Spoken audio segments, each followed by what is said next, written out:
सहाय। थोड़ा सा नीलम भाई इसको थोड़ा और अच्छा करिए, आवाज़ को थोड़ा और। ऐसे गला थोड़ा बैठा है और हल्का ट्रेबल दीजिए। चल चल। यीशु सहाय। बहुत बड़ी चुनौती है मेरे लिए। चुनौती ये है कि आपका ध्यान अब पूरी तरीके से चना खाने में होगा। पूरी तरीके से आप रूह अफ़ज़ा के रूह में खो जाएंगे बिल्कुल।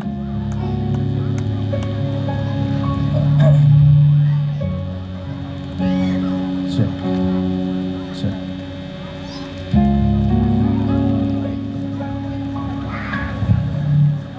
मुझे बहुत दिली ख्वाहिश हो रही है कि मैं जितने वहाँ की भीड़ है ना उसको थोड़ा और आगे बुला लूँ। मेरी दिली ख्वाहिश हो रही है जितने लोग पीछे हैं हल्का सा और आगे आ जाएंगे। जितने जवान ऊपर में कुर्सी में बैठे हैं दिल कर रहा है कि उनको भी सामने बुला लूँ। थोड़ा और आवाज़ नीलम भाई हल्का ट्रेबल दीजिएगा, हल्का बहुत ज़्यादा मोटा आ रहा है। आप ही लोग ले आया हूँ, प्लीज़ विवेक कम कम कम आगे आइए थोड़ा। अभी भी आधे से ज़्यादा युवा लोग जो है इस तरफ में है, अगर कोई वॉलंटियर अगर उनको बुला पाएंगे तो। मैं आप लोगों के लिए नहीं आया, जो आप लोग सामने है ना इतने अच्छे लोग, आहा हा हा उफ लिपस्टिक, आपके लिए मैं नहीं आया। मैं उनके लिए आया हूँ जो यहाँ पे नहीं है, और उनके लिए आया हूँ जो बार बार बैठ तो रहे कुर्सी में लेकिन बार बार उठ के जा रहे हैं। मैं उनके लिए आया हूँ। जो लोग पीछे हो रहे हैं मैं उनके लिए आया हूँ, क्योंकि जो आगे हैं वो तो आगे हैं ही। समस्या आपसे नहीं है, समस्या उनसे है जो साथ में तो हैं लेकिन भी साथ में नहीं है, उनसे समस्या है। अभी भी कुछ तौलिया वाले भैया पीछे बैठे हैं। आइए भैया, आप ही के लिए आया हूँ मैं, आइए। मैं लड़की होता आपसे शादी कर लेता। आय हाय हाय, आइए आइए। बहुत बढ़िया। आप लोग आइए, आगे आइए, बैठिए। आप लोगों को कह रहा हूँ जो खड़े हैं 2 जन, शाहरुख खान सलमान खान, आइए आइए आइए। बहुत बढ़िया।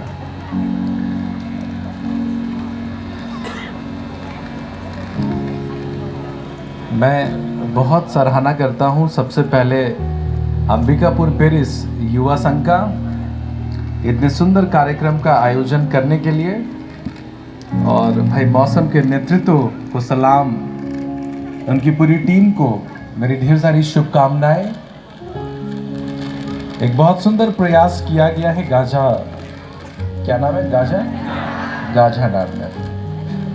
बहुत सुंदर ये कोशिश है, बहुत सुंदर ये टेंट की व्यवस्था, ये दरी, ये मंच, बहुत सुंदर है सब कुछ।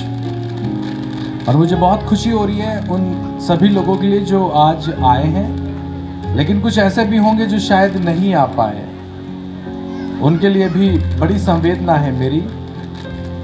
और जब कभी भी मैं जहाँ भी जा रहा हूँ आजकल इन दिनों में, युवा संघ हो या महिला संघ का कार्यक्रम हो, तो मैं कोशिश कर रहा हूँ, ये ठीक था इससे पहले थोड़ा, मैं कोशिश कर रहा हूँ कि थोड़ी बातें युवा संघ के एक टीम को और थोड़ी बातें महिला संघ की टीम को मैं देता चलूँ, ताकि काम करने के तरीके में थोड़ी बहुत बदलाव आए।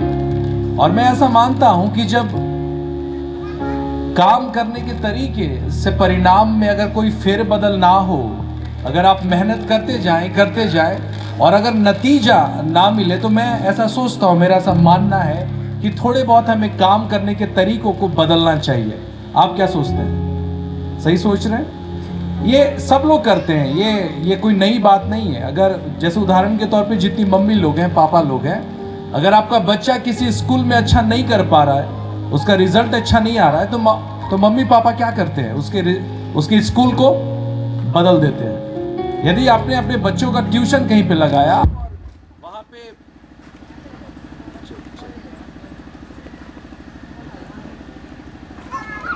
कोई बात नहीं, होता है।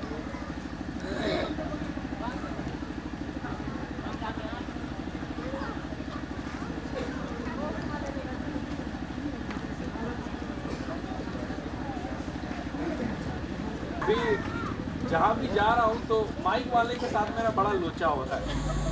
ये कोई नई बात नहीं है, जहाँ भी जा रहा हूँ तो कुछ ना कुछ लोचा हो रहा है।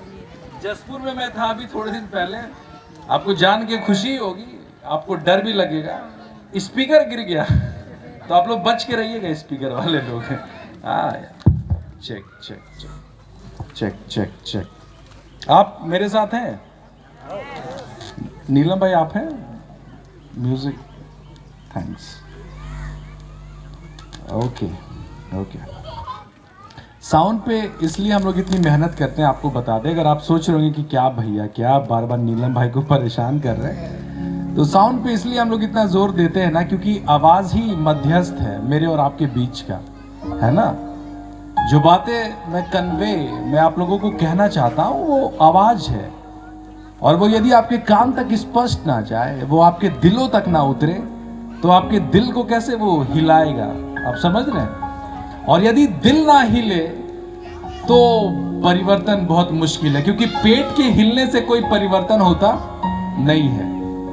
दोपहर में मछली खाए थे, कुछ हुआ नहीं हुआ, कुछ वैसे ही है। घूमने वाले घूम ही रहे हैं, खाने वाले कुछ लोग खा ही रहे हैं। एक जन से मैं बोला यीशु सहाय, एक लड़के से, जवान लड़के से मैं मिला अभी, मैं बोला यीशु सहाय, करिए यीशु सहाय, यीशु सहाय, तो बोला हाँ भैया। अब नहीं रंग में था वो, बेचारे का राजश्री ज्यादा महंगा है, थूके कैसे होता है। सुनिएगा, मैं बात कर रहा था कि युवा संघ की टीम, महिला संघ की टीम, अंबिकापुर एक टीम है, और हम लोगों को और मेहनत करना है, और जवानों के बीच में, और उन लोगों को भी लेके आना है जो नहीं आते हैं, और उन लोगों को भी बैठा देना है यीशु के नाम में जो नहीं बैठते हैं। और परिवर्तन की आंधी आ रही है कलीसिया में, हम देख रहे हैं, और हमें उस दिन के लिए लोगों को तैयार करना है। और मैं बात कर रहा था कि यदि पुराने तरीकों से अगर बदलाव ना हो तो हमें तरीके बदल देने चाहिए। और ये सिर्फ ऐसा नहीं कि चर्च की बात है, ये होता है सबके घर में। अगर आपका पुराना कुकर अगर सीटी अच्छे से ना मारे तो बहनें बताएं आप क्या करती हैं? आप सीटी चेंज करती हैं। अगर सीटी चेंज करने के बाद भी अगर कुकर से भाप निकल रहा है तो आप क्या करती हैं? तो आप रबड़ बदल देती हैं। यदि रबड़ बदलने के बाद भी अगर आपको वो कुकर नहीं जच रहा है, आपकी दाल नहीं गल रही है, तो बहनें आप क्या करेंगी? आप उस खसुआहा कुकर को हटा देंगी, है ना, क्योंकि आप वो जज नहीं रहा है। आपका बच्चा किसी ट्यूशन में अच्छा नहीं कर रहा है, आप उसको दूसरे ट्यूशन में भेज देंगे, ये होता है। लेकिन जब बात चर्च की आए, जब बात कलीसिया की आए, जब बात अपने युवा संघ और महिला संघ की हो, तो हम कई बार परिवर्तन और बदलाव के बारे में उतना सोचते नहीं। और हमेशा याद रखिएगा, हमारे चर्च का नाम कोई बताएगा क्या? कोई भी डीडी करण वाले में से हमारे चर्च का नाम क्या है? North Western Gossner Evangelical Lutheran Church. आज मैं आपको बताता हूं, हम लोग लूथरन लोग हैं, और लूथरन जो है ना, वो धर्म सुधार आंदोलन के बाद हम लोग लूथरन हुए। और ये धर्म सुधार लगातार चलता रहना चाहिए। ये सुधार की प्रतिक्रिया, ये विचार हमेशा बदल जाने की ये जो विचार है, ये चलती रहनी चाहिए। अब मैं आपको बतलाता हूं, मैं एक पेरिस में गया, ऐसे ही बस आपको इनकरेज कर रहा हूं टीम को, सारे लोगों को। सुनिएगा, ये आपको अच्छा लगेगा, आप लोग जाके अपने मंडली में, जमड़ी में करिएगा, भटगांव वाले भटगांव में, सब जगह पे कोशिश करिएगा। हमें जवानों को लेके आना है। हम ये नहीं कह सकते कि अरे भैया वो बहुत ही बिगड़ा हुआ है, वो नहीं आता है। सुनिएगा, जब पुराने तरीकों से काम ना बने तो हमें तरीके बदलने चाहिए। बहुत धन्यवाद। ये कुछ बांट रही है क्या आप लोग? हमको तो नहीं दी थी। अच्छा, समेट रही। आप लोगों को कुछ काम है? आइए बैठिए, सुनिए। इतना अच्छा समय फिर नहीं मिलेगा, इतनी तैयारी, इतना खर्चा फिर दोबारा नहीं होगा 1 साल तक। इसलिए ये समय महत्वपूर्ण है और मैं इसको जाया नहीं करना चाहता। एक बातें जो मैं आपसे कहना चाहता हूं, मैं उसको व्यर्थ नहीं करना चाहता। चलिए, बहुत बढ़िया। बच्चों को रोते देखता हूं तो सोचता हूं कि पता नहीं कब मैं बाप बनूंगा। शादी की उम्र हो ही गई बोलो। सुनिएगा, मैं अभी थोड़े समय पहले पेरिस में गया, बतौर कैंडिडेट। और मैं वहाँ पे गया तो मैं चूंकि एक युवा हूँ, बिल्कुल आपके जैसे एक युवा हूँ, तो मैं वहाँ जाके जवानों को खोजने लगा कि काश कोई जवान वहाँ पे मुझे मिल जाए जिनके साथ में एक टीम बना लूँ और कुछ करेंगे। 2-3 लोग मिले, पता चला कि ये युवा संघ के अधिकारी है। मैंने पूछा इनकी उम्र कितनी है, किसी ने कहा 40 साल, किसी ने कहा 38 साल। मैं बोला ये कौन? ये युवा संघ के अधिकारी। 1 महीना बीता, मैंने चर्च में किसी जवान को देखा ही नहीं, वहां पे उस पेरिस में, उस मंडली में देखा ही नहीं। मैं किसी किसी के घर जाता, खोजता, कहीं तो होंगे जवान, कहीं तो लड़की होगी, कहीं तो लड़के होंगे, कहीं तो भाई होगा, बहन होगा, कहीं नहीं मिल रहे। बड़ा मुश्किल, बहुत मुश्किल। उसके बाद मैंने सोचा कि अब पुराने तरीकों से होगा नहीं काम। कुछ एक लोगों से मैं मिला, मैं बोला कि बहन मैं आपके लिए प्रार्थना करता हूँ, प्लीज आप संडे को आइएगा। बहन बोली एकदम आऊंगी भैया। संडे हो गया, वो दीदी तो कहीं और चली गई, गिरजा तो आई नहीं। बाद में पता चला तो मैं पूछा कि आप क्यों नहीं आई थी? अरे भैया वो KGF 2 लगा था ना। मैं बोला चलो ये भी ठीक है। मैं बहुत लोगों को रिक्वेस्ट किया कि चर्च आइए, चर्च आइए, कोई जवान चर्च नहीं आया। मैंने सोचा कि शायद मेरे तरीकों को बदलना होगा। और फिर उसके बाद मैंने एक विचार किया और प्रभु का बहुत धन्यवाद, अगुवाई ईश्वर की रही। मैंने सोचा कि चलो मैं एक नया तरीका करता हूं। तो मैंने एक पोस्टर बनाया। वो पोस्टर बनाया कि फलना तारीख की शाम में बिरयानी पार्टी होगी, ठीक है। और पूरे पेरिस को मैं न्योता दिया, मंडली को खास तौर पे वहां के, कि शाम में इतने तारीख को शाम में 7 बजे कैंडिडेट अनुज अरविंद टोप्पो बिरयानी पार्टी देगा। और मैं मस्त एकदम बिरयानी की तैयारी। आज से पहले मुश्किल से भी 5-6 जवान मुझे दिखे थे वहां पे, लेकिन मैंने सोचा विश्वास से कि चलो एक शुरुआत करते हैं। मैं बाजार गया, मैं चूंकि बिरयानी अच्छा बनाता हूँ, आप प्रिसिला जान रही है, जो लोग खाए उनको पता है मैं बिरयानी बहुत अच्छा बनाता हूँ। तो मैंने क्या किया कि मैं गया और उसके बाद बहुत विश्वास के साथ मैंने 10 किलो वो दावत की चावल खरीदा, वो दावत का बासमती राइस, 12 किलो चिकन खरीदा, जो भी मसाले चाहिए थे, अदरक लहसुन और जो भी चाहिए था वो मैंने खरीदा। और विश्वास के साथ, एक भी बच्चे नहीं दिखे थे आज तक, लेकिन मैं उस दिन विश्वास से 10 किलो चावल और 12 किलो चिकन का बिरयानी मैं उस दिन विश्वास से बनाने लगा। ये विश्वास से कि चलो कुछ तो होगा। और मैं इंतजार करने लगा। मैंने पूरी मंडली में पुकार कर रखा था कि फलना दिन को बिरयानी की शाम में पार्टी होगी, अपने बच्चों को भेजे। समय बीतता चला गया, 3 बजा, 4 बजा, मैं प्याज काट रहा हूँ अकेले, अदरक काट रहा हूँ, लहसुन ग्राइंड करता हूँ, उसको पीसता हूँ, चिकन को मैरिनेट करता हूँ, मसाले डालता हूँ। हा, खुशबू तो अभी भी आ रही है। लार मत चुआइएगा प्लीज, सुनिएगा बस। शाम हो गया, 5 बज गया, 6 बज गया और मैंने तकरीबन 60, 70, 80, 90 लोगों की बिरयानी उस दिन विश्वास से बनाई। आपको जान के अच्छा लगेगा, आपको इनकरेज कर रहा हूं मैं। पता है उस शाम कितने लोग आए? Lalli, you know that how many people came that evening? पता है उस शाम 200 बच्चे आए उस कैंपस में। हालेलुया, 200 बच्चे उस शाम में आए। मैं देख रहा हूं बच्चे, मैं बोला ये किसका बच्चा है? अरे ये तो सच्चू का बच्चा है। इसको तो मैंने आज तक नहीं देखा था। मैं उसके बाद फिर गया, ये किसकी बेटी है? पीछे से आवाज है, अरे ये तो पादरी की बेटी है। मैंने कहा आज तक मैं इनको देखा नहीं। पता है उस शाम 200 बच्चे आए। कोई गिरजा नहीं किया मैंने, कोई उपदेश नहीं, कुछ नहीं किया।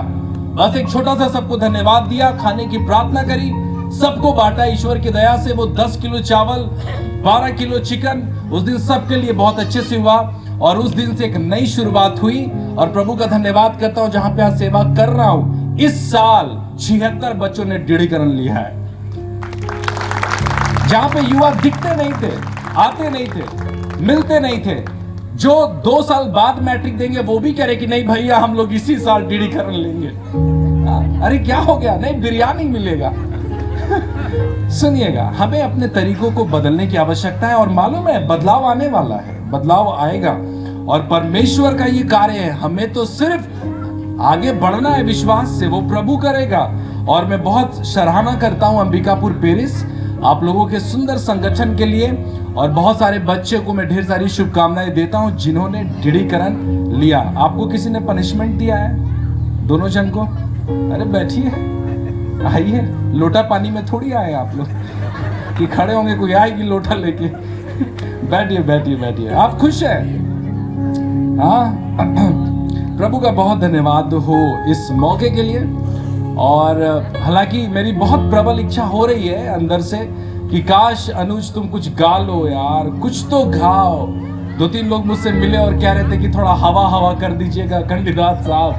मैंने कहा आपको नहीं पता है कि मेरा हवा हवा हो चुका है। हालत खराब है। मैं माफी चाहता हूँ, मेरा गला थोड़ा साथ नहीं दे रहा। हालांकि मैं हो सकता है शाम तक मैं कुछ गाऊंगा। लेकिन कल जब मैं झारखंड में था, कल शाम में ठीक इतने ही समय में मैं वहां भी उपदेश दे रहा था, आखिरी उपदेश। और मेरे उपदेश के बाद एक लड़का आया और वो कहने लगा कि भैया एक सवाल उस लड़के ने कहा। और वो सवाल हो सकता है कि आपके मन में हो कभी, लेकिन आपने कभी पूछा नहीं। या फिर हो सकता है कि कुछ सवाल ऐसे हैं जो मन में उठते हैं लेकिन हम लोग कभी किसी से पूछते नहीं। वो लड़का आया, जवान सा लड़का था। वो कहने लगा भैया एक चीज मुझे बड़ा परेशान तो नहीं, लेकिन एक चीज मुझे बड़ा सोचने पे मजबूर करता है। मैंने कहा क्या बात है बताओ।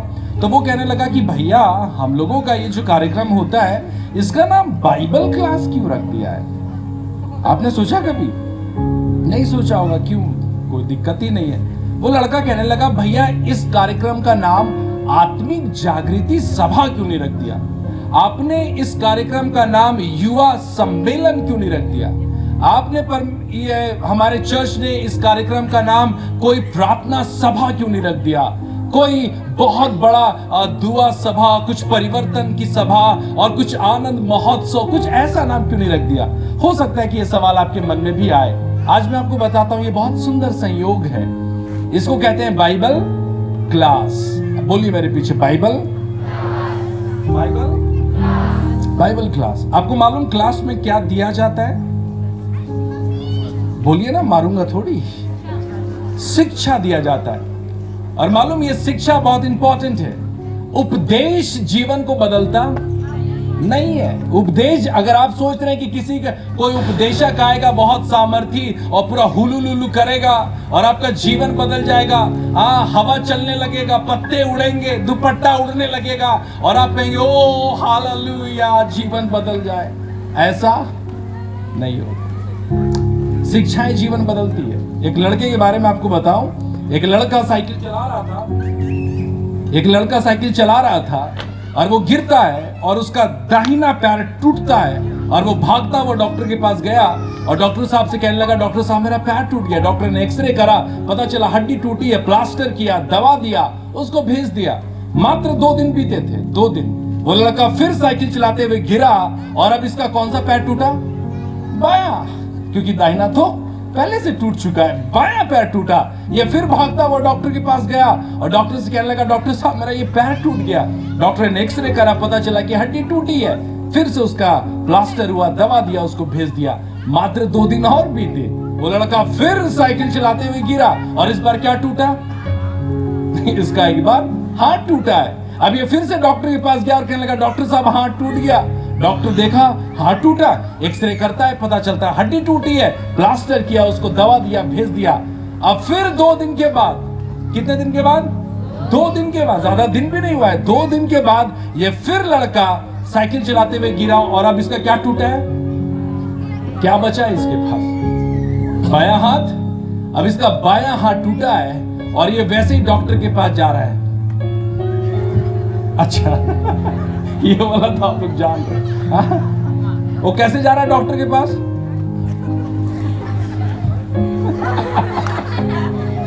मम्मी पापा सोच रहे हैं कि क्या चल रहा है। शरीफ मत समझिएगा इन लोगों, शरीफ नहीं है लोग भाई साहब। अल्लू अर्जुन का नाम आप लोग नहीं जानेंगे, ये लोग भाई साहब।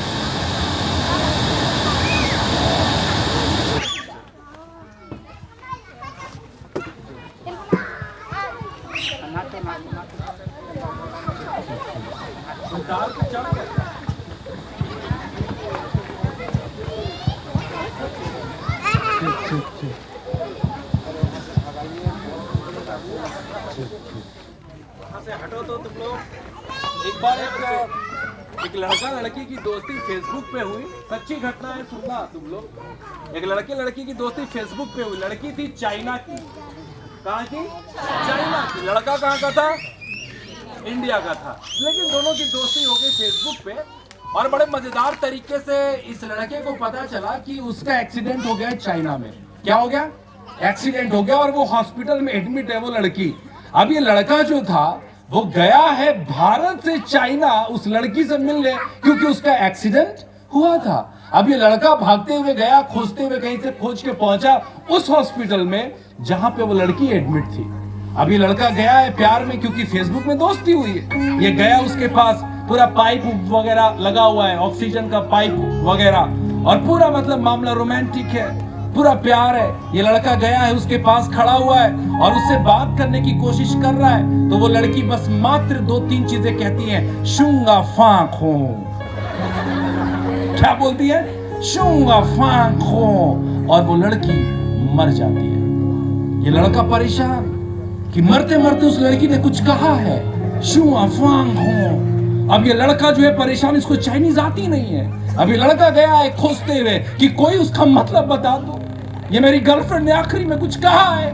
वो लड़का खोजते खोजते किसी के पास गया और बोला कि भैया इसका मतलब बता दो, सुआंग फांग हो। तो पता है किसी चाइनीज ने बताया कि अरे इसका मतलब तो है कि अरे कुत्ते ऑक्सीजन के पाइप से उठ। इसका मतलब ऑक्सीजन के पाइप पे खड़ा था। अरे आप लोग मत खड़े होइएगा साउंड वाले पे, बड़ा दिक्कत होता है। सुनिएगा, ये तो खैर आपको मुस्कुराने के लिए था, लेकिन वो लड़के की कहानी पे आ रहा हूं मैं। ये लड़के की कहानी आपको बड़ी आशीष देगी। ये लड़के का अब बायां हाथ टूटा है। ये डॉक्टर के पास गया, डॉक्टर ने कहा कि ये भी हड्डी टूटा, प्लास्टर किया। लेकिन अब डॉक्टर परेशान हो गया कि यार ये चलाता कैसे है साइकिल, ये चलाता कैसे है कि ये बार बार गिर रहा है, कभी ये पैर कभी ये पैर, कभी ये हाथ कभी ये हाथ। इस बार डॉक्टर ने उसको प्लास्टर किया, घर भेजा, और डॉक्टर भी उसके पीछे पीछे जाने लगा और देखने के लिए कि आखिर ये साइकिल चलाता कैसे है। तो मालूम डॉक्टर ने क्या देखा? जैसे आप बताएंगे, साइकिल हम लोग कैसे चलाते हैं, ये हैंडल है, ये सीट है और ये करियर है। वेलकम मतिया। ये हैंडल है, ये सीट है और ये ऐसे हम लोग चलाते हैं ना साइकिल, और पैडल मारते हैं। वो लड़का जो बार बार गिर रहा था वो कैसे साइकिल चला रहा है? हैंडल ये है, सीट ये है, तो वो ऐसे। अब आप बताइए, वो लड़का गिरेगा नहीं तो क्या होगा? गिरेगा कि नहीं? अब आप मुझे बताइए अंबिकापुर के अच्छे लोगों, अब यहां पे डॉक्टर उसका इलाज करेगा या उसको शिक्षा देगा? डॉक्टर इसका इलाज करेगा या शिक्षा देगा? शिक्षा देगा ना, इसीलिए शिक्षा इंपॉर्टेंट है। और मालूम, इसीलिए भारत सरकार ये बात जानती है, इसलिए वो बार बार कहती है कि सब पढ़े सब पढ़े। सुना ना आपने? सब पढ़े और सब पढ़े। बढ़ेगा इंडिया जब पढ़ेगा इंडिया। जितने भी शिक्षक लोग हैं, बहुत मुस्कुराइए मत, छुट्टी खत्म होने वाली है। बहुत मजेदार है ये सीखना। और मालूम, ये शिक्षा आपके जीवन को बदल देगा। कोई उपदेश आपको नहीं बदलने वाला है। और मालूम, जिस चीज की आवश्यकता आपको अपने बदलते हुए स्वरूप में चाहिए ना, उस चीज को मैं अपने साथ लेके आया हूं, जो प्रचार में करने जा रहा हूं बदलाव की और एक बहुत अच्छे विषय की। तो मालूम, उसमें सबसे ज्यादा आपको जरूरत किस चीज की है? कोई ऐसे दिखा के कह सकता है मुझे? बाइबल अपनी वाली उठा लीजिए, मेरी ओर दिखाइए, दिखाइए। बहुत बढ़िया, वाह वाह। बेटा वो बाइबल नहीं है, लेके मत आओ मेरी तरफ। सुनिएगा, ये बाइबल जीवनों को बदलता है। एक बार एक लड़का था, वो बहुत खुश और बहुत परमेश्वर से प्यार करने वाला। उसको बाइबल से बहुत प्यार था और वो बाइबल को हमेशा अपने सीने से लगा के रखता, हमेशा उससे प्यार करने वाला। वो बाइबल से वो लाइब्रेरी जाता था। लाइब्रेरी आप जान रही ना, लाइब्रेरी। और वो लड़का क्या करने लगा कि सारे किताबों को जमा करता है। आप सुन रहे कि नहीं? सुनिएगा, बड़ा मजेदार है ये। सारे किताबों को जमा करता है और उन सारे किताबों के ऊपर में वो क्या रख देता है? बाइबल। ये सोच के कि बाइबल सब किताबों में सबसे अच्छी है। और वो सब किताब मुंशी प्रेमचंद की, तुलसीदास की, और एपीजे अब्दुल कलाम की, रैल्फ वॉल्डो की, और जोसेफ प्रिंस, और बहुत सारे लेखकों की किताबों को जमा करके वो बाइबल को सबसे ऊपर रख देता है। अब क्या होता है कि वो जो लाइब्रेरी का लाइब्रेरियन है, जब वो देखता है, वो बेचारा क्रिश्चियन तो है नहीं, लाइब्रेरियन, वो तो दूसरे धर्म का है। और जब उसको पता चलता है कि उसने बाइबल को ऊपर में रखा है तो वो बड़ा गुस्सा होता है, और वो आता है और उसने गुस्से से वो बाइबल को ऊपर से निकाल के वो सबसे नीचे में डाल देता है। कौन? लाइब्रेरियन, जो कि क्रिश्चियन तो नहीं है। सबसे ऊपर से उतारता है और गुस्से में वो बाइबल को सबसे नीचे डाल देता है। अब ये लड़का जो बाइबल से प्यार करता है, ये बहुत खुश होता है, वाह वाह कितना अच्छा किया आपने। अब ये लाइब्रेरियन को गुस्सा आता है, वो बोलता है कि तुम हंस क्यों रहे हो, तुम खुश क्यों हो रहे हो, क्या हो रहा है तुमको? तो वो लड़का क्या जवाब देता है, सुनिएगा। उस लड़के ने कहा, आपने बिल्कुल अच्छा किया, आपने बिल्कुल अच्छा किया, क्योंकि आपने बाइबल को कहां डाल दिया? नीचे डाल दिया, क्योंकि बाइबल सब किताबों की जड़ है। This is the root of all the books. वो लाइब्रेरियन को और गुस्सा आ गया, बोला अरे ये बड़ी बात। उसने अरे सुनो, ये बाइबल को नीचे से निकाला और अब वो ना क्या करता है कि वो सब किताबों के बीच में डाल देता है। किसको? बाइबल को। अब ये लड़का जो बाइबल से प्यार करता है वो अब और खुश हो रहा है, वाह कितना अच्छा। अब ये लाइब्रेरियन को और गुस्सा आता है, बोलता है कि यार कैसा पागल आदमी है ये, अब क्यों खुश हो रहे हो, अब तो मैंने इसको नीचे से निकाल के बीच में डाल दिया है। तो मालूम वो लड़के ने क्या जवाब दिया? वो लड़का जवाब देता है, सुनिएगा। वो लड़का कहता है, आपने बिल्कुल अच्छा किया, आपने बिल्कुल अच्छा किया कि आपने बाइबल को नीचे से निकाल के कहां डाल दिया? बीच में डाल दिया, क्योंकि बाइबल सब किताबों का केंद्र है। Bible is the centre of all books. आपने बिल्कुल ठीक किया। अब इस आदमी का गुस्सा 7वें आसमान पे। ये कहने लगा कि अरे बाप रे बाप। अब ये गुस्से से क्या करता है कि उस बाइबल को बीच से निकालता है और उसको दूर फेंक देता है। अब तो शायद उस लड़के को रोना चाहिए, है कि नहीं? वो लड़का और खुश होता है और चिल्लाता है, बोलता है वाह कितना अच्छा किया आपने। अब ये लाइब्रेरियन को और गुस्सा आता है, वो पूछता है कि अब किस बात का तुमको खुशी है, अब क्यों इतना हंस रहे हो? तो मालूम उस लड़के ने क्या जवाब दिया? जो जवाब उस लड़के ने दिया इंस्पायर्स मी अ लॉट, वो मुझे बड़ा प्रेरित करता है। उस लड़के ने जवाब दिया कि आपने बिल्कुल अच्छा किया कि आपने इस किताब को, इस बाइबल को यहां से निकालकर आपने दूर फेंक दिया, क्योंकि बाइबल इन किताबों के जैसी नहीं है। This is very different. अगर आपको समझ में आ गया तो आप जोरदार ताली बजा दो। ये बाइबल उन किताबों के जैसी नहीं है। ये बाइबल सिर्फ ज्ञान नहीं देती, लेकिन मालूम ये हमारे जीवनों को बदल देती है। और मालूम जवान बच्चों, ये बातें मैं क्यों कर रहा हूं? क्योंकि किसी प्रचारक ने मेरे जीवन को नहीं बदला। आज से 12 साल पहले जो मुझे पहले से जानते हैं, उन्हें पता है कि 12 साल पहले मेरी नौकरी इंडियन एयरफोर्स में थी, बीटा में पोस्टिंग और एक बहुत अच्छी जिंदगी वहां पे एक ऑफिसर की। लेकिन मालूम किसी ने अगर मेरे जीवन को बदल दिया तो वो ये बाइबल थी।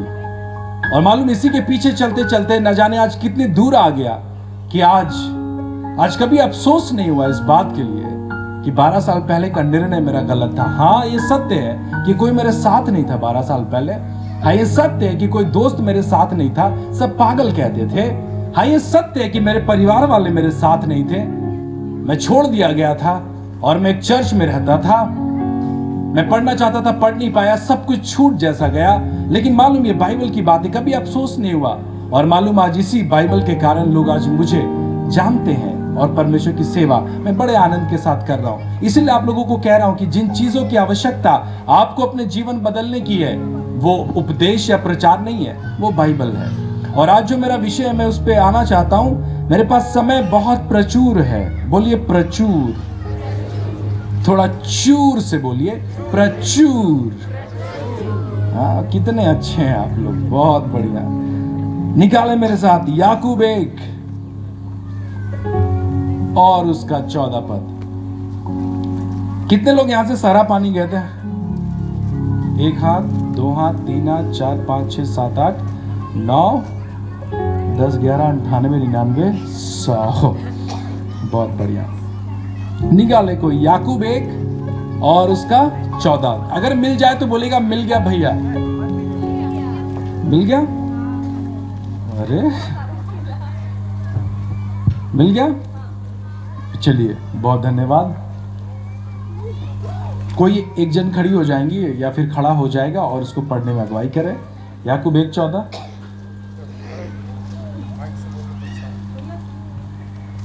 हाँ हाँ प्लीज प्लीज मत तरंग वो देखना जरा उसका। याकूब 1:14। आज की शाम ना जवानों, मैं आपको पहले बता देता हूं ये बात। मैं बहुत प्रार्थना के साथ आया हूं और अभी जो बातें मैं आपसे करने जा रहा हूं ना, ये बातें इसलिए नहीं कर रहा हूं क्योंकि मुझे बुलाया गया है बोलने के लिए। मैं इसलिए कर रहा हूं ना क्योंकि मुझे आपकी चिंता है। और जो बातें अभी मैं आप लोगों से करने जा रहा हूं ना, ये बातें ऐसी हैं कि ये बातें दुनिया गलत नहीं कहती है, मैं भी गलत नहीं कह रहा, लेकिन इसके साथ एक बहुत बड़ी समस्या है। उस समस्या के साथ आप लोगों को निकालना चाहता हूं। और आप लोग धन्य हैं कि आज आपको बताने के लिए एक भैया सामने खड़ा है। जब हम लोग अपने जवानी की अवस्था में थे, जब हम लोग 14, 15, 16 और 18, 22 साल की उम्र तक थे, तो कोई बताने वाला नहीं था। खुद से गिरे हैं कई बार, खुद से ठोकरें लगी हैं और खुद से खड़े हुए हैं और आज आपकी मदद कर रहे हैं। सुनिएगा याकूब 1:14। व्यक्ति अपनी ही अभिलाषा से खींचकर और फंसकर परीक्षा में पड़ता है। और धीरे से पढ़िए उसको, एक एक वर्ड। परंतु प्रत्येक व्यक्ति अपनी ही अभिलाषा से खींचकर और फंसकर परीक्षा में पड़ता है। परंतु माइक बंद करिए, बैठ जाइए। नहीं बंद हुआ है वो, लॉन्ग प्रेस करिए। चेक। आप लोग हैं मेरे साथ? आप सुनना चाहते हैं वचन? चलिए बढ़िया, मुझे बहुत खुशी हो रही है। मैं बहुत सारे लोगों को पहचानने लगा हूँ। मुझे विशेष तौर पे मैं बड़ा आभार व्यक्त करता हूँ भाई नीलम का। मैं इनसे रांची के बस स्टैंड पे मिला था। ये भी बस पकड़ रहे थे अंबिकापुर आने के लिए और मैं भी बस पकड़ रहा था बतौली आने के लिए। और मैं पहली बार भाई नीलम से मैं मिला और ये मुझे देख के पहचान लिया और बोले कि आप अनुज टोप्पो हैं। तो मैं डर गया। मैं बोला कि टिकट वाले को तो पैसा मैं पहले दे चुका हूँ, अब ये दोबारा कौन टिकट के लिए पैसे मांगेगा। ये फिर कहने लगे कि भैया मैं आपको जानता हूँ और आपके कार्यक्रम में जुड़ता हूँ, मंगलवार वाले कार्यक्रम में। और मुझे आज दोबारा आपको देख के नीलम भाई बहुत खुशी हुई और प्रभु के लिए बहुत कमिटेड है, बहुत समर्पित है। प्रभु आपको बहुत आशीष दे। जितने भी अधिकारी हमारे अंबिकापुर से आए हैं, आप लोगों का भी बहुत स्वागत है। अब मेरी ओर ध्यान दीजिए और इस बात को मेरे पीछे दोहराइए और कहिए, प्रत्येक व्यक्ति, सब लोग बोलेंगे हाँ, प्रत्येक व्यक्ति अपनी ही अभिलाषाओं से खींचकर और फंसकर पाप करता है। प्रत्येक व्यक्ति किसकी अभिलाषाओं से? अपनी अभिलाषाओं से। बहुत सारे मम्मी पापा को आपने देखा होगा ये कहते हुए कि अरे पादरी साहब क्या बताएं, मेरी बेटी पहले बहुत अच्छी थी लेकिन पता नहीं 10वीं के बाद कौन सा दुष्टात्मा उसको लग गया। आपने सुना है ऐसा? मेरा बेटा पहले बहुत अच्छा था पादरी साहब, पता नहीं रायपुर जब से गया उसको पता नहीं क्या हवा लगा, बाप रे बाप, फटाफटा पैंट पहनता है। एक लड़की के बारे में आपको बताऊं, एक बाप आए, अभी जमाना बहुत बदल रहा है ना, तो इस बदलते जमाने की बात आपको बतला रहा हूं। एक बाप आए, एक बच्ची के पापा आए और वो मुझसे कह रहे हैं कि कंडीदात साहब एक ना प्रार्थना निवेदन देना है। तो मैंने कहा हाँ बताइए प्रार्थना निवेदन क्या है। सीरियसली वो पापा मुझसे कह रहे हैं कि ना मुझे ना एक चीज बड़ा खराब लगता है, मेरी बेटी ना पहले मुझे पापा कहती थी, अब मेरी बेटी मुझे डैडी बोलती है। क्या बोलती है? डैडी बोलती है। लिटरली एक आए पापा मेरे पास और वो कह रहे कि मुझे ना कंडीदात साहब ये थोड़ा अजीब सा लगता है, लेकिन मैं चाहता हूं कि आप ना मेरी बेटी से बात करिए, प्रार्थना करिए। तो मैं उनकी बात सुन लिया, लेकिन मैं उनकी बेटी को भी बुलाया और बिल्कुल जवान बेटी थी, बिल्कुल 18-20 साल की।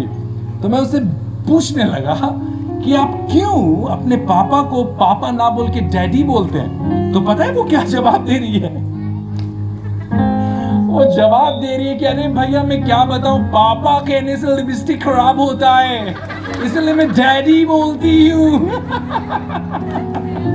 पापा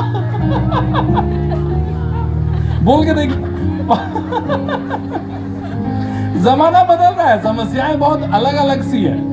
मेरी एक बहन के बारे में आपको बताऊं, रात के 12-1 बज रहा था, गर्मी का दिन था, और अचानक से कोई पड़ोसी वाले फोन करते हैं कि भैया आपके छत में कुछ बहुत अजीब सा हो रहा है। पड़ोसी फोन करते रात के 1 बजे, लल्ली सुनना तुम, रात के 1 बजे फोन करते हैं और कहते हैं कि आपके छत पे कुछ अजीबो गरीब हो रहा है, कुछ दुष्ट आत्मा का प्रकोप है।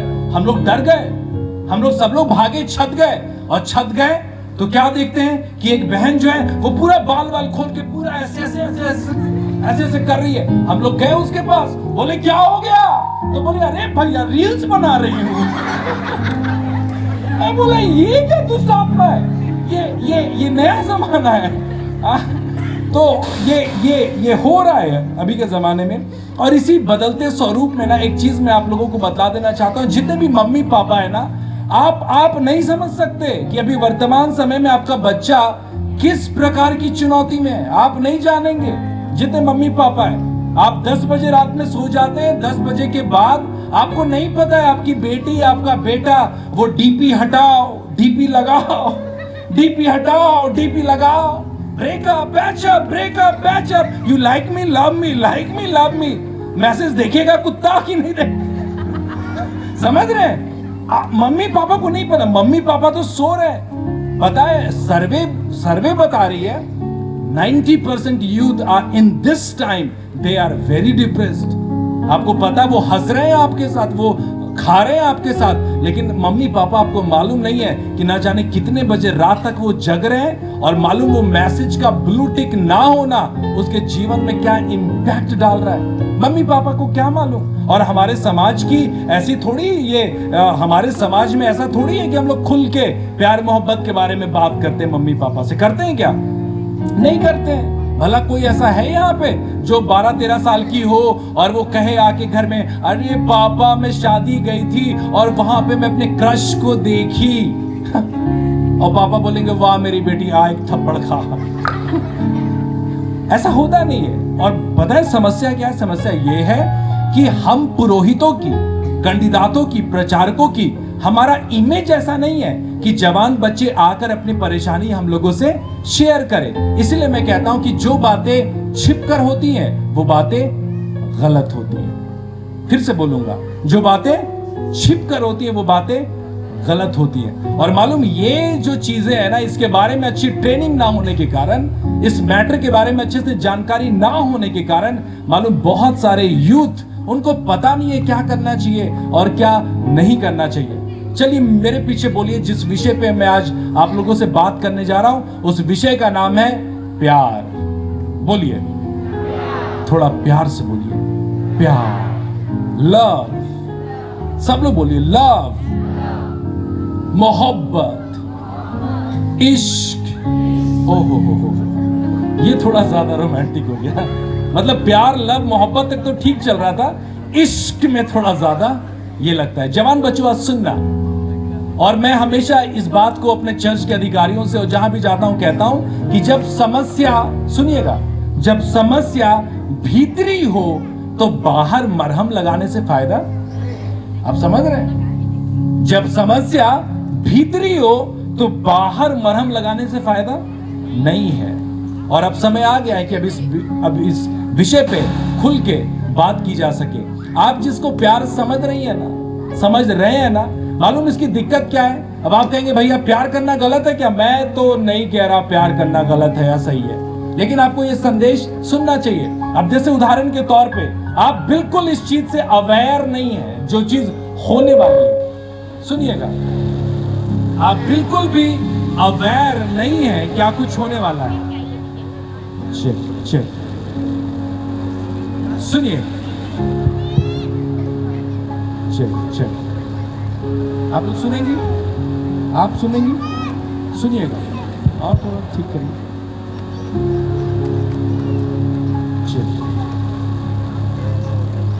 उदाहरण के तौर पे सुनिएगा, उदाहरण के तौर पे आप बाजार गए हैं तरबूज लेने। क्या लेने? तरबूज लेने गए हैं। नीलम भाई देखिए थोड़ा,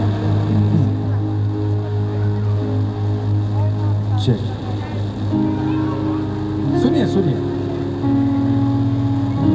आप बाजार गए हैं तरबूज लेने, आपने तरबूज देखा, आपको तरबूज पसंद आया, आपने उसका रेट पूछा।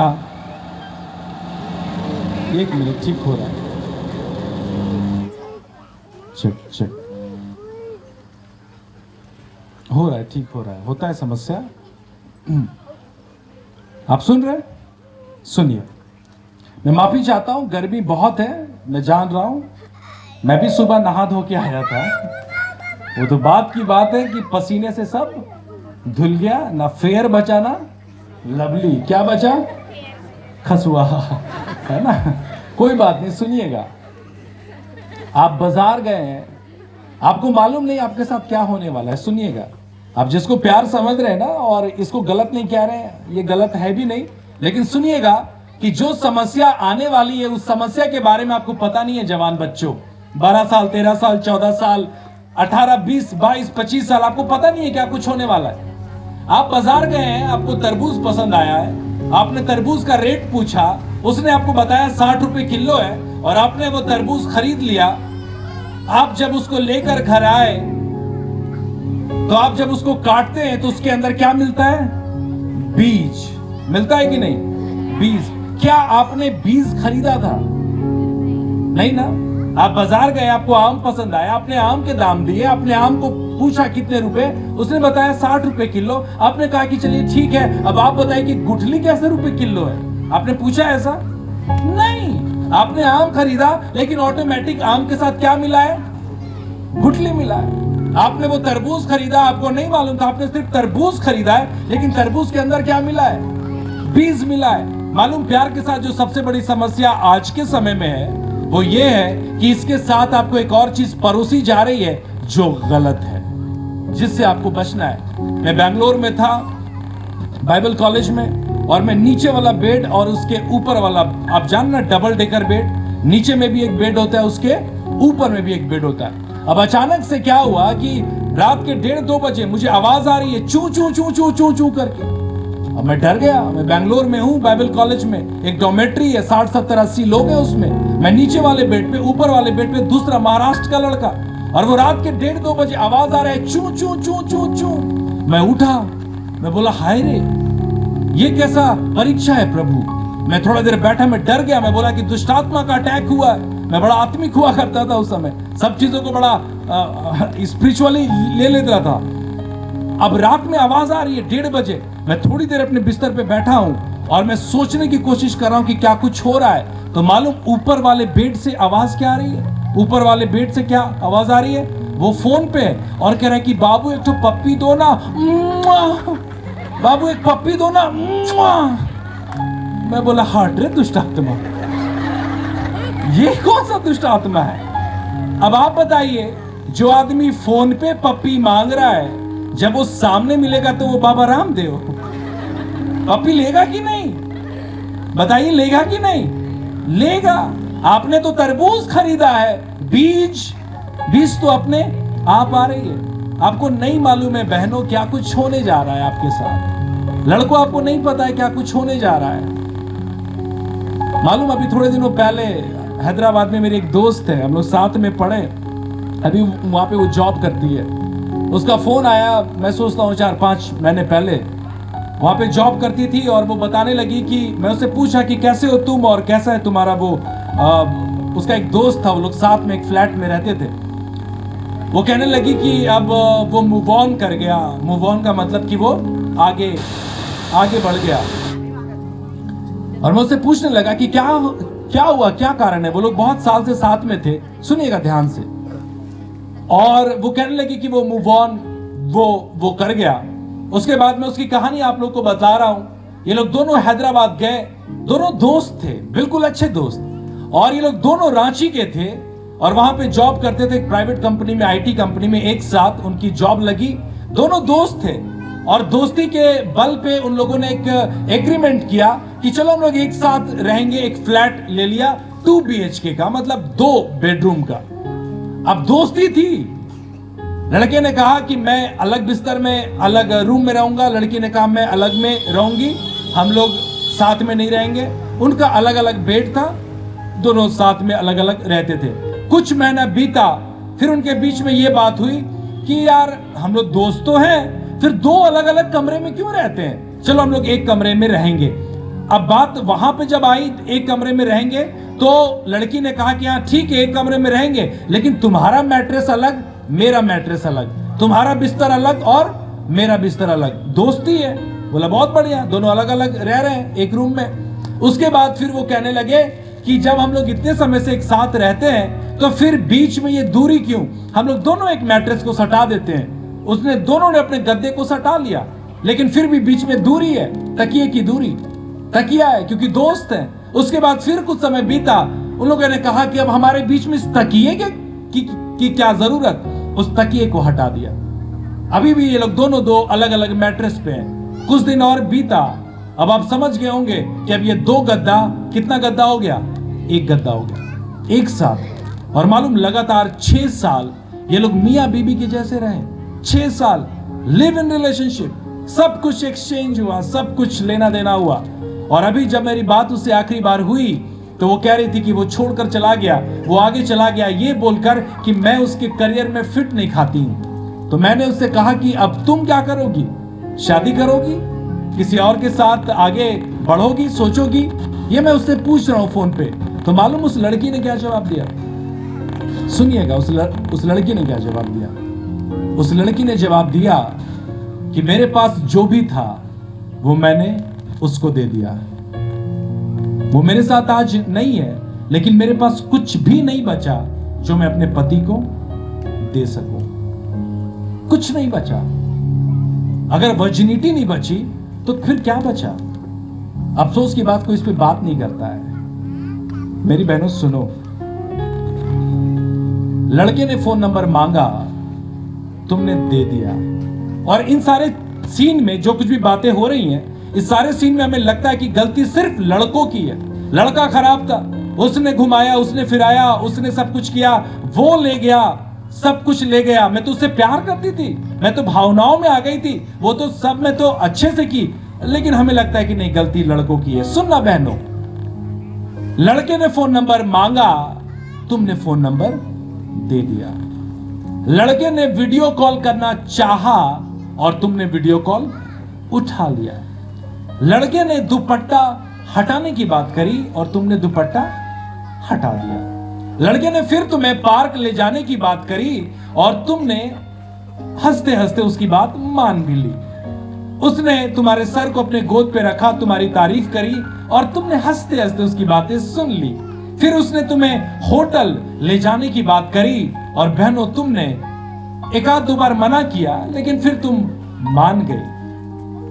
होटल में गए, एक साथ रहे, पति पत्नी के जैसे रहे। हाँ, बस इस चीज का ख्याल रखा कि कहीं बच्चा ना हो, इस बात का अच्छा ख्याल रखा कि कैसे बच्चा ना हो, तो इस बात का ख्याल रखा। बाकी पति पत्नी के जैसे रहे, सब कुछ हुआ। अब इस पूरे सिनारियो में, इस पूरे कथन कहानी में हमें लग रहा है कि गलती किसकी है? लड़के की है। अब बहनों मैं आपसे बात कर रहा हूं, सुनना है इसको। क्या जब उसने तुम्हारा फोन नंबर मांगा तो क्या उसके हाथ में रिवॉल्वर था? जब उसने तुम्हें वीडियो कॉल करना चाहा तो क्या उसने तुम्हें दबाव दिया? क्या उसने जबरदस्ती की कि अरे वीडियो कॉल नहीं उठाओगी तो तुम्हारे घर आ जाएंगे, दरवाजा तोड़ देंगे? ऐसा किया क्या? जब उसने तुम्हें होटल ले जाने की बात करी तो क्या उसने 10-12 गुंडे बुला रखे थे? नहीं ना। बहनों सुनो, जब जब तुम कमजोर होगी हमेशा तुम्हारा इस्तेमाल होगा। इस प्यार के चक्कर में इतनी आगे मत चली जाना कि जब लौटना चाहो तो लौट नहीं पाओ। तुमने तरबूज खरीदा था, लेकिन इसके अंदर का बीज ये खतरनाक है। आज बहुत सारी खूबसूरत लड़कियां हैं, शादीशुदा हैं, मैं उनसे मिलता हूं, वो बात करती है मुझसे और मालूम वो क्या कहती है कि मैं खोखली हूं, मैं सजने के लिए सब कुछ करती हूं, लेकिन भी मैं जान रही हूं कि मेरे अंदर कुछ भी नहीं है। अभी थोड़े दिनों पहले मैं छत्तीसगढ़ में ही एक जगह पे गया था और जैसे मैं बाइबल क्लास खत्म किया, एक जवान लड़की आई 23-24 साल की और वो रो रो के कहने लगी कि भैया एक बात कहना है, प्रार्थना निवेदन। मैं बोला हाँ बताइए ना। वो कहने लगी कि भैया हम लोग का 1.5 साल पहले शादी हुआ। मैंने कहा बहुत अच्छी बात है। फिर उसने कहा कि 1 साल पहले हमारा एक बच्चा हुआ। मैंने कहा बहुत अच्छी बात है। फिर वो कहने लगी कि अब मेरा पति मुझे छूता नहीं है। बहुत बड़ी बात। मैंने बोला आर यू मैरिड? मैंने कहा आप लोग शादीशुदा है? बोली हाँ हम लोग शादीशुदा है, हम लोग की शादी 1.5 साल पहले हुई है। मैंने कहा आपके बच्चे भी हैं? मैंने कहा बच्चे भी हैं, लेकिन मेरा पति मुझे छूता नहीं है, वो मेरे शरीर को प्यार नहीं करता है।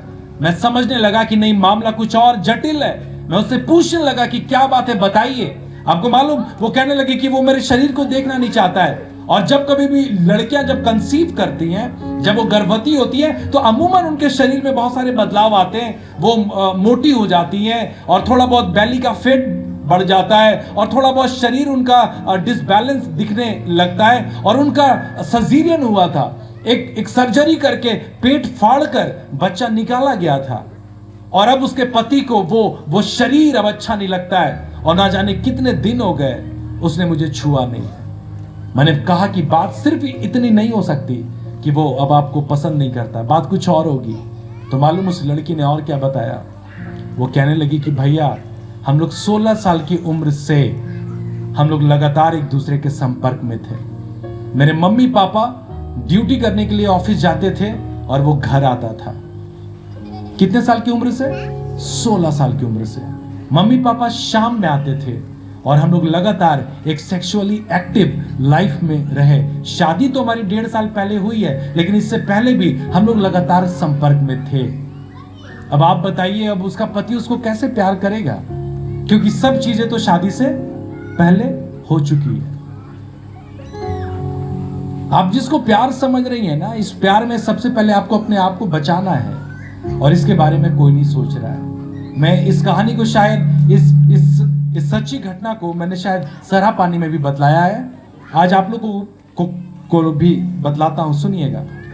एक सच्ची घटना, एक लड़की की, 23 साल की लड़की, इसी छत्तीसगढ़ शहर में एक जगह पे, आप लोग सुन रहे हैं? सुनिए। आज कंडीदात के तौर पे नहीं कह रहा हूं, आपकी चिंता है इसलिए कह रहा हूं। हालांकि तबीयत उतनी अच्छी नहीं है, लेकिन भी ये बोझ प्रभु ने दिया है आप लोगों के साथ बात करने का। वो लड़की आके कहने लगी कि भैया मैं मंच पे बैठा हुआ था और वो आई दौड़ते हुए और वो मेरे पैर पे गिरी और वो लगातार रोई जा रही है और मैं भी उसको चुप नहीं करा रहा हूं। मैं बोला कि रोती है तो रोने दो, मैं ऐसे ही मंच पे बैठा हूं। वो आई मेरे पैर पे गिर गई है और रोई जा रही है। मैं पसीने से तर हूं क्योंकि मैं उपदेश दे के बैठा था। वो आई और कहने लगी, जवान लड़की, 23 साल की, यंग, ब्यूटीफुल, अच्छी घर की लड़की। अब वो कहने लगी कि भैया मैं एक लड़के से प्यार करती थी। मैंने कहा बहुत अच्छी बात है। फिर वो कहने लगी कि वो भी मुझसे प्यार करता था। मैंने कहा बहुत अच्छी बात है। फिर क्या हुआ? वो कहने लगी कि भैया हम लोग एक दूसरे से प्यार करते थे, इसलिए सब कुछ एक दूसरे के लिए करते थे। मैंने कहा फिर क्या हुआ? वो कहने लगी कि भैया वो पढ़ाई करने के लिए वो दूसरा शहर चला गया। जैसे उदाहरण के तौर पे अगर वो अंबिकापुर में रहते थे तो पढ़ाई करने के लिए कहां चले गए? रायपुर चले गए। वो कहने लगी कि भैया हम लोग एक दूसरे के संपर्क में थे। वो मुझे हर रात फोन करता था और वो मुझसे फोटोज मांगता था। वो हर रात मुझे फोन करता और मेरे फोटोज मांगता था। और जब रात में सब लोग सो जाते थे घर में तो मैं बाथरूम जाती थी और दरवाजा खोलती थी, मैं अंदर जाती थी और अपने सारे कपड़े उतारती थी क्योंकि वो उससे प्यार करती थी और उसका बॉयफ्रेंड उससे मांगता था उसकी फोटोज। और आज के जमाने में आपको मालूम है कि कौन से फोटोज मांगता होगा? वो बाथरूम जाती थी, वो कपड़े खोलती थी और वो अपने शरीर के फोटोज खींचती थी, आगे से, पीछे से, सब तरफ से, और वो उसको भेजती थी। वो लगातार रोई जा रही है। मैं समझ गया था कि मामला कुछ बहुत गंभीर होने वाला है। मैं पूछा फिर क्या हुआ? वो लड़की और ज्यादा रो के कहने लगी कि मैं इस पूरे 6 महीने में मैंने उसको 100 नहीं, 200 नहीं, 300 नहीं, 400 नहीं, मैंने लगभग उसको 1000 से ज्यादा फोटो मैंने व्हाट्सएप में भेजे क्योंकि मैं उससे प्यार करती थी और मैं उससे प्यार करती थी इसलिए मैं सब कुछ उसके लिए करती थी। जो वो मांगता था मैं देती थी। बहरहाल वो फिर कहने लगी कि भैया हमारा ब्रेकअप हो गया। 1 महीने पहले हमारा ब्रेकअप हो गया। मैंने कहा फिर क्या हुआ? वो और ज्यादा रोने लगी और कहने लगी कि भैया उसको मुझसे इतनी नफरत हो गई, उसको इतनी ज्यादा चिढ़ हो गई, इतनी गुस्सा उसके अंदर, इतना गुस्सा उसके अंदर आया कि उसने मेरे सारे फोटो वायरल कर दिए, दोस्तों को, और दोस्तों ने हजारों को। और मालूम भैया, अब जब मैं घर से बाहर निकलती हूं तो लगता है कि रिक्शा वाला मुझे देख रहा है। अब जब मैं घर से बाहर निकलती हूं तो लगता है वो फल वाला मुझे देख रहा है। अब जब मैं घर से बाहर निकलती हूं तो लगता है वो सब्जी वाला मुझे देख रहा है। भैया, मैंने 3 बार आत्महत्या की कोशिश करी है, मैंने फांसी लगाया लेकिन मैं बच गई। मैंने अपने ऊपर तेल डाला और मैं अपने आप को जलाने की कोशिश की, मैं 30% जली लेकिन भी मैं बच गई। एक बार मैंने अपने रात में अपने नस को काटने की कोशिश की और मैं बच गई। मैं जीना चाहती हूं लेकिन जी नहीं पा रही, मैं मरना चाहती हूं लेकिन मैं मर नहीं पा रही। अब मैं आपसे पूछता हूं, क्या प्यार करना गलत था? नहीं, लेकिन प्यार में गलती तो हुई ना। इसके बारे में कोई तैयार नहीं है। और यदि आप खुल के नहीं बात करेंगे अपने मम्मी पापा से, अगर आप नहीं बात कर पाएंगी, आप हमेशा इस प्रकार के समस्या में घिरती चली जाएंगी। मैं आपको बताऊं, क्या हमारे जीवन का उद्देश्य सिर्फ और सिर्फ प्यार करना है? जैसे कि बहुत सारे लोगों का, आज मैं समझता हूं कि कलीसिया उन्नति जो हमारा थीम है, कलीसिया उन्नति के लिए जो सबसे बड़ी जो बाधा है ना, वो बाधा नशापान नहीं है, वो सबसे बड़ी समस्या है प्यार का। और दिक्कत क्या है ना, कि ये प्यार चिपकता बहुत है। क्या होता है? चिपकता है। बोलिए ना, क्या होता है? चिपकता है। और इतना ज्यादा चिपकता है, इतना ज्यादा कि हम उससे निकल नहीं पाते। आपको निकलना होगा। हालांकि मैंने इसके बारे में सारा पानी में कहा है, तो मैं ज्यादा नहीं कह रहा हूं। और इस प्यार की दूसरी सबसे बड़ी दिक्कत है वो ये कि ये आपको अंधा बना देता है। क्या बनाता है? अंधा। आप देख नहीं पाएंगे, लड़के लड़की आप देख नहीं पाएंगे अगर आप प्यार में हैं। आपको कोई कितना भी कुछ कह ले, आप कुछ नहीं देख पाएंगे। क्यों? क्योंकि आप अंधे हो चुके हैं। एक छोटी सी बच्ची 9 साल की, अपने घर में मम्मी पापा से झगड़ा हुआ, वो घर छोड़कर भाग गई और ऐसे ही खाली पैर वो निकल गई घर के बाहर। वो गई, कई घंटे बीते, जब गुस्सा उसका शांत हुआ तो एक चाउमीन दुकान पे गई, क्योंकि उसको भूख लग रहा था। और वो गई चाउमीन दुकान पे और वो भैया से रिक्वेस्ट करने लगी कि भैया, मैं घर से भागी हूं, मेरे पास पैसे नहीं है, मुझे भूख लग रहा है, क्या आप चाउमीन खिलाएंगे? वो होटल वाला कहने लगा कि आप अंदर आइए। उसको बैठाया, अच्छे से उसके हाथ को धोया, पांव को धोया, और उसके बाद फिर उसको अच्छे से भात, दाल, चावल, सब्जी उसको परोसा। वो लड़की अच्छे से खाई और खाने के बाद वो दुकान वाले को धन्यवाद देती है। और धन्यवाद देने के बाद कहती है कि भैया, आप कितने अच्छे हैं, आप कितने अच्छे हैं कि मेरे पास पैसा नहीं था फिर भी आपने मुझे खाना खिलाया। तो मालूम वो दुकानदार ने क्या कहा? उस दुकानदार ने कहा कि धन्यवाद देना है तो मुझे मत दो, जाकर उस माँ बाप को दो जिसने तुम्हें बचपन से खाना खिलाया और बदले में कभी भी तुमसे पैसे नहीं मांगे। उस लड़की को अपने गलती पर पछतावा हुआ। वो क्यों नहीं देख पा रही है अपने मम्मी पापा का प्यार? क्योंकि प्यार तो अंधा है, वो नहीं दिखाई देता है। संडे का महत्व नहीं दिखाई देता। मम्मी पापा कह रहे कि बेटी मत जाओ, बेटा मत करो, बेटा ये बाइक नहीं ले सकते हैं, लेकिन नहीं दिख रहा है। क्यों? क्योंकि प्यार तो अंधा है। कहीं ऐसा ना हो कि सब कुछ लुट जाए, सब कुछ खत्म हो जाए और तब आप समझे, जब आप सब कुछ खो चुके हो तब तक बहुत देर हो चुका होगा। आइए, ये समय है अभी कि हम इससे बचें और एक दूसरे को बचाएं। ढेर सारी बातें हैं जो मैं कह सकता हूं, लेकिन जाते जाते मैं थोड़ी देर लड़कों से भी बात करना चाहता हूं। ये बातें थोड़ी ऑकवर्ड हो सकती है, लेकिन जरूरत है इस प्रकार की बात करने की, क्योंकि चर्च में हम लोग ये सारी बातें नहीं कर पाते। लड़कों से बात करूंगा मैं भी। ये बातें चर्च में नहीं हो पाती।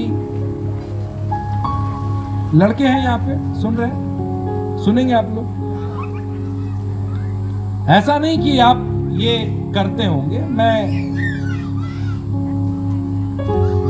सिखाने के तौर पे कह रहा हूं। एक बहुत बड़ी समस्या है जवानों के साथ, लड़कों के साथ, और वो इस समय ज्यादा इसलिए इस मुद्दे पे इसलिए बात करना पड़ रहा है क्योंकि एक सर्वे में पता चला कि जितने 9 दंपतियों की शादी होती है, लड़के लड़कियों की शादी होती है, तो आपने सुना है ना, एक समस्या होती है महिलाओं के साथ जिसके कारण वो मां नहीं बन पाती है।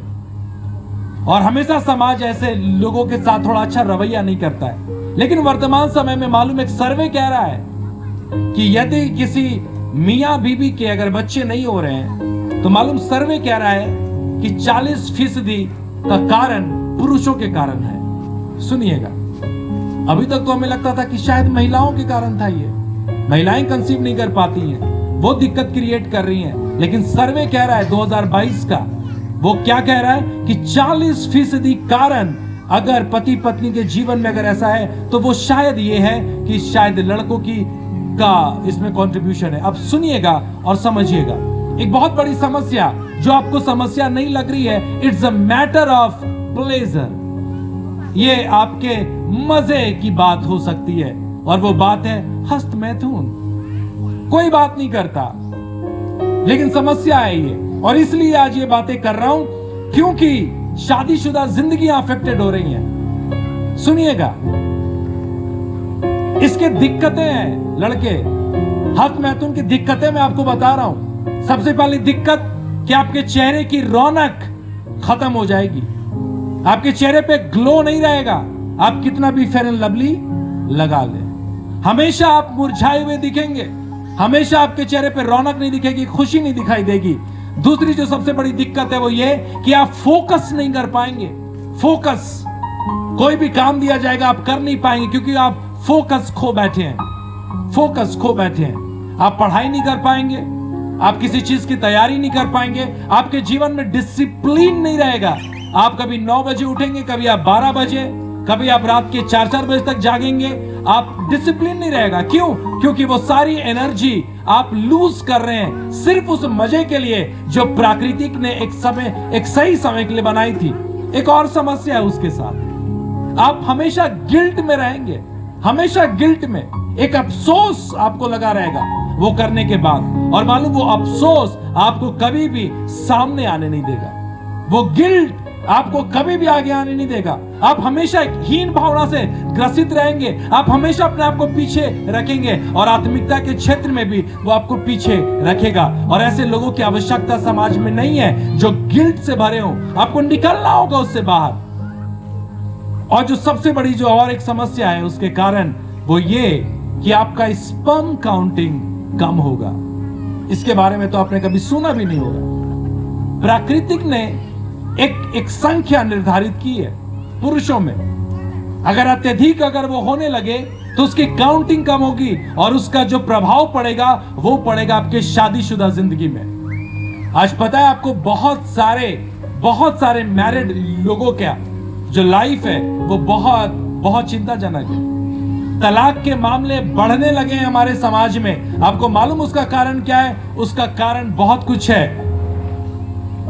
मेरे प्रिय बच्चों, भाइयों, बहनों, बचे इस प्रकार के प्रलोभनों से। और मालूम, इसीलिए आपको शुरू में कह रहा था कि आप अकेले आप इससे नहीं लड़ पाएंगे, आप अकेले इसमें जीत नहीं पाएंगे। आप इस प्रकार के आदत से अगर आप निकलना चाहते हैं, आप अकेले नहीं निकल पाएंगे। That is why you need Jesus, that is why you need Jesus, that is why you need Holi spirit. इसलिए आपको यीशु की जरूरत है, इसलिए आपको पवित्र आत्मा की जरूरत है। वो आपकी मदद करेगा निकलने में, वो आपकी मदद करेगा ना बोलने में। और बहनों, आप कभी भी छोटी छोटी चीजों को नजरअंदाज ना करें। आपने समाज में सुना होगा, बस बहुत जल्दी में खत्म कर रहा हूं, सुनिए। आपने एक समस्या सुनी होगी हमारे समाज में, उस समस्या का नाम है ढुकू। क्या नाम है? थोड़ा प्यार से बोलिए। बहुत अच्छा तो शब्द है ये। क्या नाम है? ढुकू। चलिए सब लोग बोलेंगे ना, 1 2 3 ढुकू। हम लोग तो ऐसी हवा बना के रखे इस शब्द का। सुनिएगा, ढुकू। भारत में कई सारी भाषाएं हैं, तो एक जगह ऐसा है भारत में, एक राज्य ऐसा है जहां पे सबसे कम शब्द इस्तेमाल किया जाता है। सुनिएगा, जैसे हम लोग हिंदी में क्या कहते हैं? हिंदी में कहते हैं कि क्या मैं अंदर आऊं।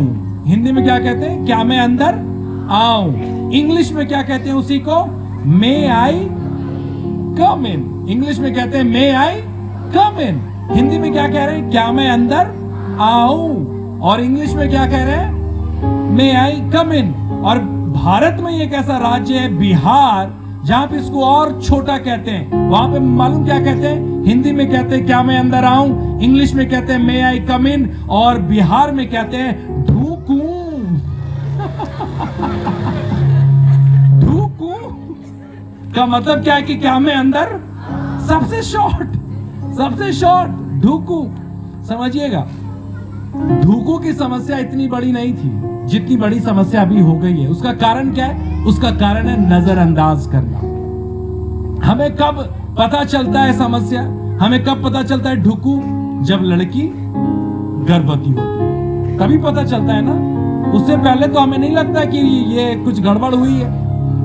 बचपन से नहीं, कई सालों से देख रहे हैं, लड़का लड़की एक साथ घूम रहे हैं, रात बाहर है, सब देख रहे हैं, घर वाले सब जानता है, लेकिन भी कोई उस पे बोलता नहीं है।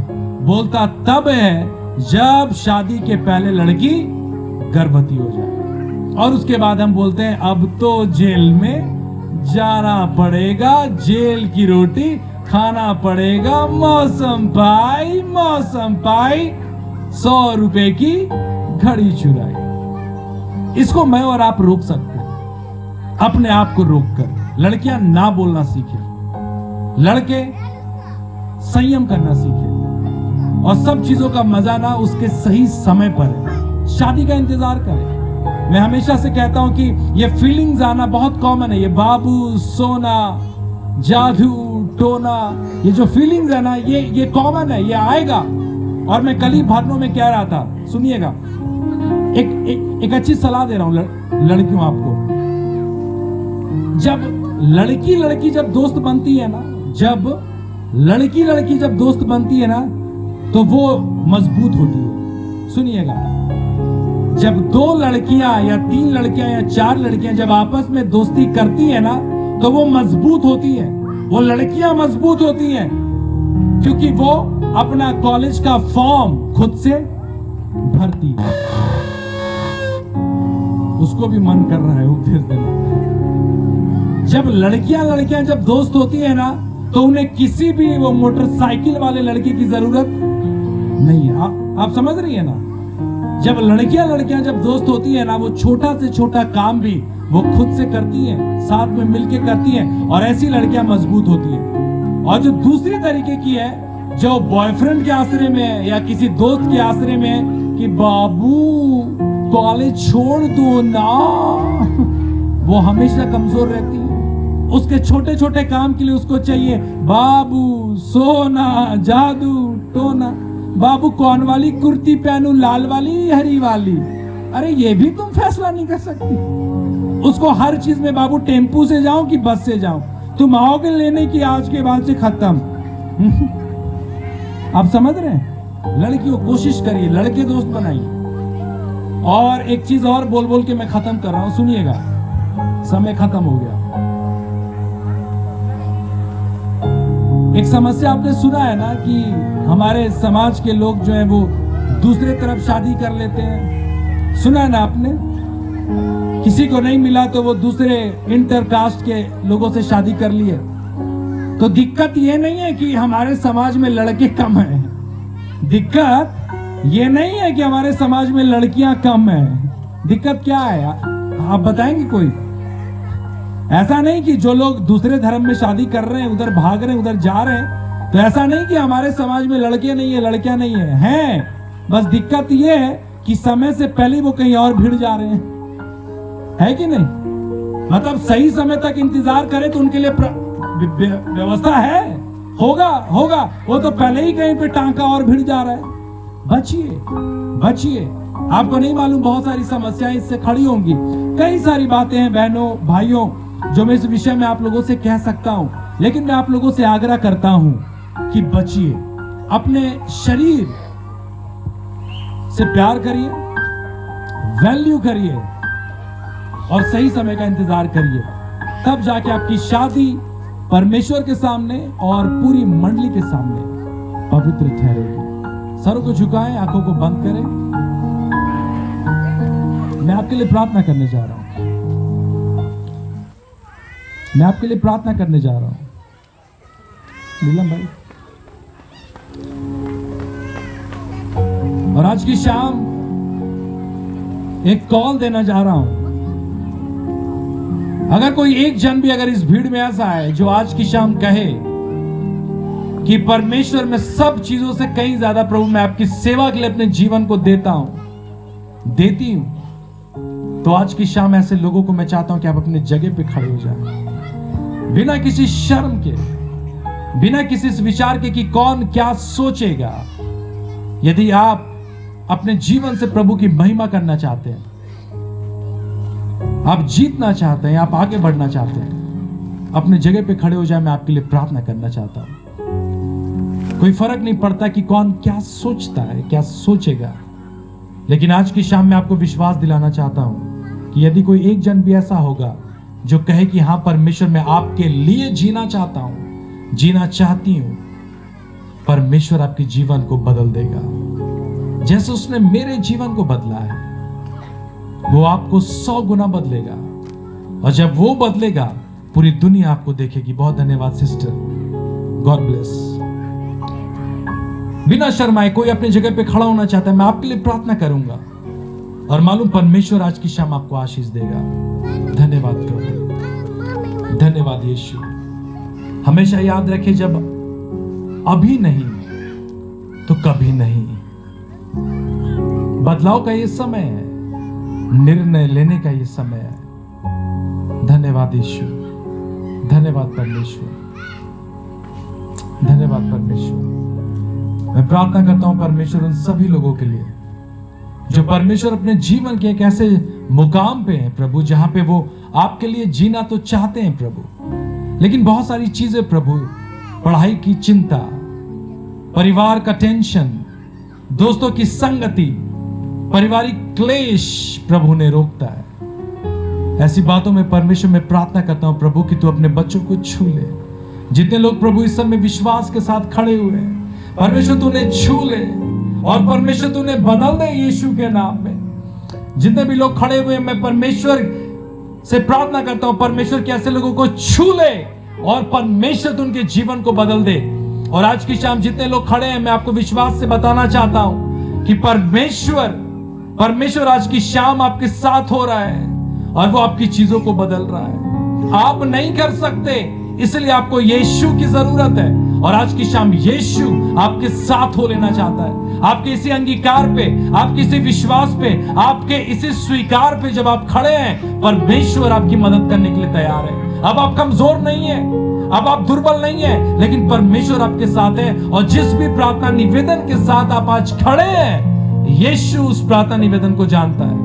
परमेश्वर तू आशीष दे इन बहनों को, आशीष दे इन भाइयों को, और परमेश्वर इनके जीवन की सबसे बड़ी प्रार्थना निवेदनों को परमेश्वर तू स्वीकार कर प्रभु। आशीष दे प्रभु, आशीष दे। परिस्थितियों को प्रभु इनके लिए तू बदल दे, और परमेश्वर हर बातों में मजबूती प्रदान कर। ऐसे लोग प्रभु जो इस समय बैठे हैं और प्रभु मन ही मन कह रहे हैं परमेश्वर कि हाँ प्रभु मेरे जीवन में भी संघर्ष है, ऐसे लोगों को भी प्रभु तू आशीष दे। ऐसे लोग प्रभु जो इस समय प्रभु बहुत सारी चीजों के एडिक्शन में है और प्रभु वो नहीं छोड़ पा रहे हैं, यीशु के नाम में ऐसे एडिक्शन टूट जाए। आज की शाम यीशु के नाम में हर वो एडिक्शन टूट जाए जो प्रभु ने रोकती है आपकी सेवा के लिए, आपकी महिमा के लिए। Every addiction be healed in Jesus name. Every broken relationship be healed in Jesus name. हर एक टूटा रिश्ता जुड़ जाए यीशु के नाम में। परमेश्वर बड़ी दया कर, बड़ी दया कर। तेरे हाथों में सौंपते हैं प्रभु इन भाई बहनों को, इन्हें बहुत आशीष दे। आज की शाम विश्वास से विदा हो कि अब आप अकेले नहीं हैं, लेकिन वो पवित्र आत्मा आपके साथ है, वो यीशु आपके साथ है। प्रभु हर एक को आशीष दे। प्रार्थना यीशु के नाम में मांगते हैं, सुन और दया से ग्रहण कर। आमीन। आप लोग बैठ सकते हैं। धन्यवाद यीशु।